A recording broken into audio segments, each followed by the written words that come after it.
আসসালামু আলাইকুম। কিতারা সবাই আছেন নিবালা। আজকে আর একটা ভিডিও লইয়া আইলাম। ভিডিওটা হইলো একটা রেসিপি মাটির নিচর আলু, সেও মেটে আলুও হয়, জানি না সে কিতা হইন। তো আজকে ওটা রান্ধিয়া দেখাই মুখিলা আমি রান্না করি দেখকা। তো এখন আমি ওটা কাটিয়া ভালোভাবে পরিষ্কার করি মুগি। তো মাটির নিচর আলু আমি কাটি লাইছি, ওলা খান টুকরা করছি দেখকা।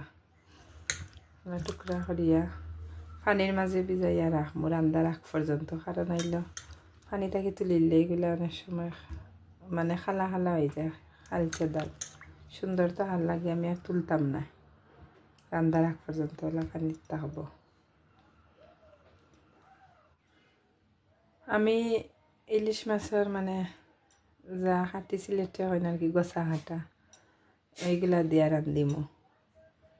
আপনারা চাইলে মানে অন্য মাছ দিয়ে রান্ধিতে পারবা। তো আমি ইলিশ মাছ দিয়া মানে ইলিশ মাছের গোসা হাঁটা এগুলা দিয়ে রান্ধিমো। তো একটু হালকা ফ্রাই হরি নিমুগি এখন কিন্তু হলুদ লবণ দিয়ে মাখাইয়া রাখছি। তো তেলও হালকা ফ্রাই হরি লাইমো এখনকু।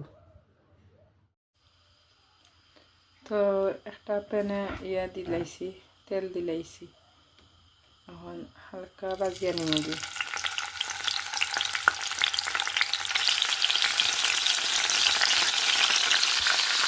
তো আমি হরি বাজনা একবারে খরখরা করতাম না, হালকা বাজবো আর কি, বেশি বাজিতাম না।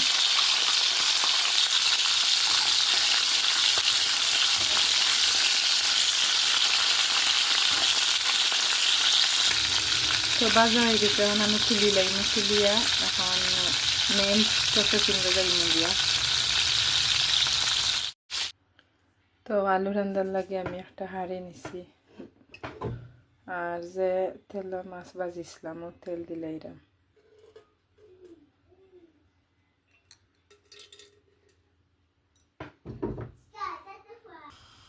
তেল একটু গরম হওয়ার পর রসুন কুচি দিব। আপনারা বাটা রসুন দিতে পারেন, কারণ হইল আমি আর কি রসুন কুচি করিয়া পেঁয়াজ কুচি করিয়া লাখান রান্ধি বাদে সিদ্ধ আর পর মেশ করি নেই।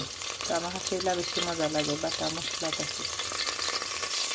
তো দিলাইলাম রসুন,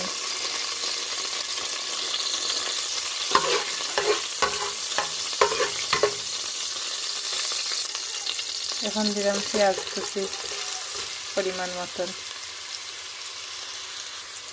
তো পেঁয়াজ কুচি দিলাইছি পরিমাণ মতন।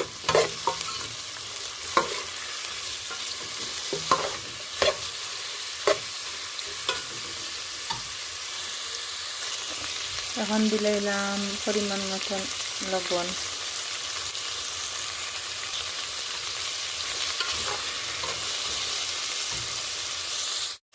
এখন কষানির লাগি ডাকনা দিয়া রাখিলাম, কষানির পরা বাড়াইলাম।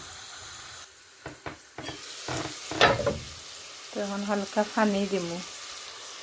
পানি দেওয়ার কারণ হইল আমি তো পেঁয়াজ কাটিয়া রান্ধি বা দেড় মেশ করবো, একটু সিদ্ধ হওয়ার লাগে।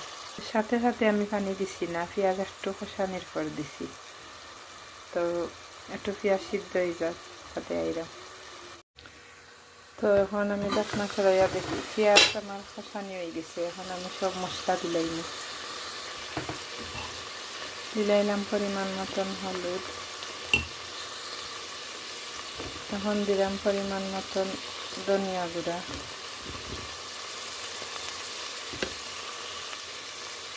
আর এখন দিব মরিচ গুঁড়া। জালটা আপনার মানে আপনারা পরিমাণ অনুযায়ী দিবা।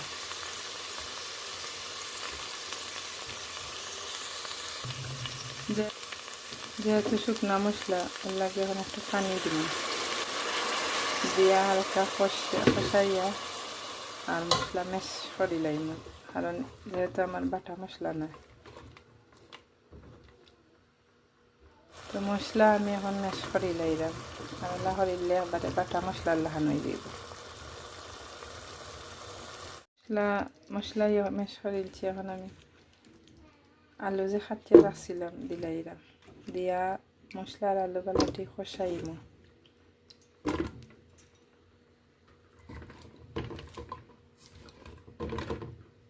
তো তো এখন আলু আর মশলা কিছুক্ষণ আমি কষাইম বাদে পানি দিব। আলু আর মশলা কষানো হয়ে গেছে, এখন আমি পানি দিব হালকা, একবারে দিতাম না, পানি দিয়ে আবারও পানি আবার করবো, পানির মাঝে আবার কষাইমো, কষানি করে আবার পানি দিব। এখনও কষানি বাদে আবার আইয়া তো কষানি হয়ে গেছে, কষাইয়া আবার পানি কমে গেছে দেখো। এখন আমি পানি দিলাইলাম।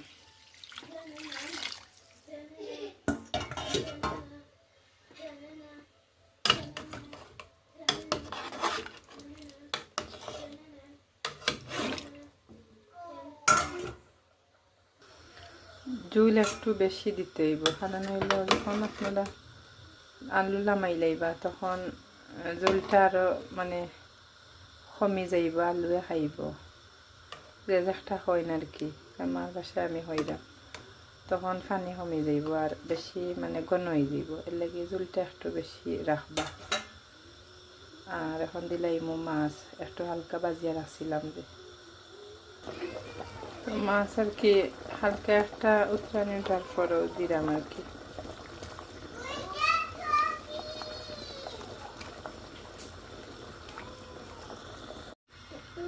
এখন একটু বাজা ধনিয়া গুঁড়া দিলাম লামাইবার আগে, খাইতে ভালো লাগে। তো আমি এখন লামাইয়া পরিবেশন করে দেখাই আর কিলা হয়েছে। তো দেখো কিলা সুন্দর হয়েছে, খাইতে কিন্তু খুব মজা হয়েছে। তো আজকের রেসিপি আমার ওখানে শেষ, ভালো লাগলে লাইক শেয়ার সাবস্ক্রাইব করবা। আল্লাহ হাফিজ, আসসালামু আলাইকুম।